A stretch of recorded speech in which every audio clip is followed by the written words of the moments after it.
नागपंचमी की व्रत कथा। बहुत समय पहले एक नगर में किसी सेठ के 7 बेटे रहते थे। सभी की शादी सेठ ने अपने रहते करवा दी थी और वह सातों बहू मिलकर घर का काम भी किया करती थी। उन सभी में से सेठ की सबसे छोटी बहू खूब नेक और संस्कारी भी थी।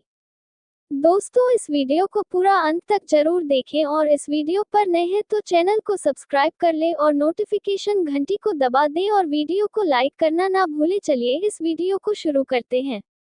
एक दिन यूं ही काम करते हुए घर की बड़ी बहू ने अपनी देवरानियों से कहा कि घर को लीपने के लिए पीली मिट्टी नहीं है, जंगल जाकर मिट्टी लानी होगी। जेठानी के ऐसा कहते ही सभी उसके साथ घर लीपने के लिए मिट्टी लाने के लिए निकल पड़े। सभी ने खुरपी से मिट्टी निकाल ही रहे होते हैं कि तभी सबसे बड़ी वाली बहू को एक नाग नजर आया।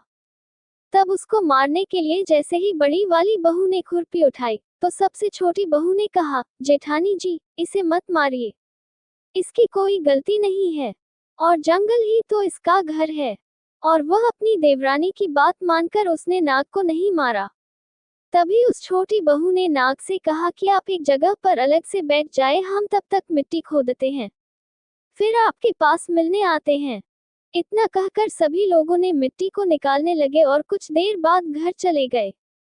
सभी के दिमाग से नाग वाली बात निकल गई थी और अगले ही दिन छोटी बहू को अचानक से नाग याद आ गया। फिर उसने नाग को इंतजार करने के लिए कहा था। वो तुरंत अपनी सभी जेठानियों को अपने साथ लेकर नाग के पास चली जाती है और वहां जाकर देखा तो वह नाग उन सभी के इंतजार में उसी जगह पर बैठा हुआ था जहां पर सभी बहुएं इंतजार करने को कहा था।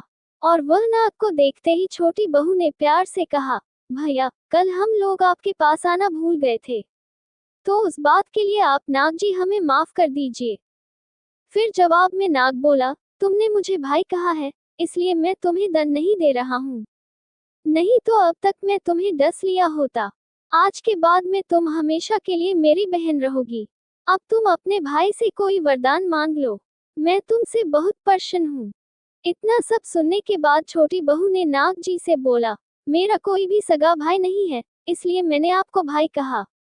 अब से आप मेरे भाई हो, अब हरदम मेरी रक्षा करना आपका फर्ज है, बस यही वरदान मुझे आपसे चाहिए। नाग ने हर कदम पर साथ देने का वादा किया और अपने रास्ते निकल जाता है। सेठ की सारी बहुएं भी अपने घर लौट जाती है। कुछ समय बाद नाग इंसान का रूप बनाकर अपनी बहन से मिलने सेठ के घर गया। उसने सेठ से कहा कि मेरी छोटी बहन को बुला दो, वो आपकी छोटी बहू है। पहले तो उनके मन में हुआ कि बहू का कोई भाई ही नहीं था, ये कहाँ से पैदा हो गया। फिर भी उन्होंने अपनी छोटी बहू को बाहर बुलाया। नाग ने फिर साथ में बहन को अपने घर लेकर जाने की बात की और वह सेठ ने इसकी भी आज्ञा दे दी। तभी नाग ने अपनी बहन से पूछा, कहीं तुम मुझे भूल तो नहीं गई हो ना। जवाब में बहन बोली, नहीं भैया, मैं आपको बिल्कुल नहीं भूली हूँ। फिर नाग ने कहा, मैं तुम्हें अपने घर लेकर जा रहा हूँ, तुम मेरी पूंछ पकड़कर चलती रहना। उसकी बहन ने वैसा ही किया। कुछ ही देर बाद वो एक बड़े से मकान में पहुंच गए। वहां हर तरफ सोना चांदी और अन्य कीमती सामान थे। वहां नाग की बहन आराम से कुछ दिनों के लिए रहने लगी।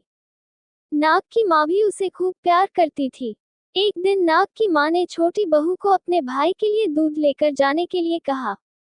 छोटू बहू ने दूध को गर्म किया और भाई को पीने के लिए दे दिया। अब गर्म दूध पीते ही नाग का मुंह जलने लगा। ये सब देखकर नाग की माँ को खूब गुस्सा आया। नाग ने किसी तरह से अपनी माँ के गुस्से को शांत किया और बताया कि उसकी बहन को नहीं पता था कि मैं गर्म दूध नहीं पी सकता हूँ। अब नाग के परिवार के साथ कुछ समय बिताने के बाद सेठ की छोटी बहू अपने घर जाने लगी।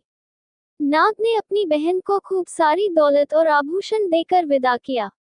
बहू के साथ घर में इतना सारा धन आते देख सेठ और उसकी जेठानियां हैरान हो गईं। एक दिन नाग की बहन को घर की बड़ी बहू ने कहा कि तुम अपने भाई से और सोना चांदी लेकर आओ, उसके पास तो खूब पैसा है, वो तुम्हें मना नहीं करेगा। छोटी बहू ने अपने भाई नाग को ये बात बताई। इसके बारे में पता चलते ही नाग ने अपनी बहन का घर तरह तरह के आभूषणों से भर दिया। सभी जेवरातों में से एक हीरे का हार बेशकीमती था। उसे देखते ही हर किसी का मन उस पर आ जाता है। और उस हीरे की हार की खबर राज्य की रानी तक पहुंची। उसने छोटी बहू से हार लेकर खुद अपने पास रख लिया। दुखी होकर सेठ की छोटी बहू ने अपने भाई को इसके बारे में बताया। गुस्से में उसके नाग भाई ने रानी के गले के हीरे के हार को नाग बना दिया। इससे डरकर रानी ने एकदम हार को अपने गले से उतारा और सेठ की छोटी बहू को महल बुलवाया। उसके महल पहुंचते ही रानी ने छोटी बहू को बताया कि कैसे हार उसके गले में नाग बन गया था और उससे इसकी वजह पूछने लगी। तब सेठ की छोटी बहू ने बताया कि नाग भाई ने यह हार सिर्फ मुझे पहनने के लिए दिया है। इसे कोई दूसरा इंसान गले में डालेगा तो ये तुरंत सांप बन जाएगा। इस बात को सही साबित करने के लिए रानी ने सेठ की छोटी बहू को सांप बन चुके हार को पहनने के लिए कहा। छोटी बहू ने जैसे ही नाग बने हार को गले में डाला तो वो दोबारा हीरे के हार में बदल गया। महारानी ने ये सब होते हुए खुद अपनी आंखों से देखा और हैरान रह गई। अब उसे सेठ की छोटी बहू की बात पर यकीन हो गया। उसने हार छोटी बहू को अपने साथ लेकर जाने के लिए कहा। इतना सब होने के बाद रानी ने सेठ की छोटी बहू को कुछ सोने की मुद्राएं देकर महल से विदा कर किया। अब सेठ की छोटी बहू घर में सोने के सिक्के लेकर पहुंची।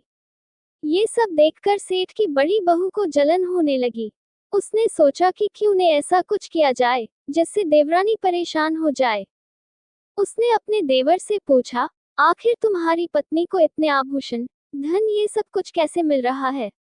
तुम्हें उस पर ध्यान देना चाहिए। यूं ही तो कोई किसी को इतना सारा धन, जेवरात और सोने के सिक्के नहीं दे देता है। पता करो कि आखिर क्या मामला है। और उसने भाभी से अपनी पत्नी के बारे में इतना सब सुनने के बाद उसके मन में अपनी पत्नी के लिए शक पैदा हो गया। उसकी हर बात को वो शक भरी निगाहों से देखने लगा। एक दिन इसके बारे में उसने अपनी पत्नी से बात की। खुद के लिए अपने पति से ऐसा सब कुछ सुनने के बाद वो दुखी हो गई। उसने सीधे अपने नाग भाई से मुलाकात की और अपने पति द्वारा कही गई सारी बातों के बारे में बता दिया। अपनी दुखी बहन को देखकर नाग को भी गुस्सा आ गया। सीधे वो अपनी मुन्हा बोली बहन के पति से मिला और बोला कि अपनी बहन को जेवरात और दूसरे तोहफे मैंने दिए हैं, तुम्हें उस पर किसी भी तरह का शक करने की जरूरत नहीं है। वो बहुत ही अच्छी है और अगर आगे से कभी भी तुमने उसे कुछ गलत कहा या उस पर शक किया तो मैं तुम्हें जिंदा खा जाऊंगा। नाग से ये सब सुनने के बाद सेठ के बेटे ने उससे माफी मांगी और कहा कि आज के बाद से मैं ऐसी बातें बिल्कुल भी नहीं करूंगा। आप मेरे ऊपर गुस्सा मत कीजिए, मैं आपकी बहन को किसी तरह का दुख नहीं होने दूंगा। इतना कहकर वो सीधे घर गया और अपनी पत्नी से भी माफी मांगी। उसके बाद दोनों खुशी खुशी साथ में रहने लगे। इसी तरह सेठ की छोटी बहू हर तरह की मुसीबत में अपने भाई को याद करती और वह नाग उसकी परेशानी को दूर कर देता। इसी तरह नाग पंचमी का त्योहार शुरू हुआ और सभी महिलाएं नाग को अपना भाई मानकर पूजते हुए उन्हें दूध पिलाने लगी। और यह कथा यहीं पर समाप्त होती है। धन्यवाद।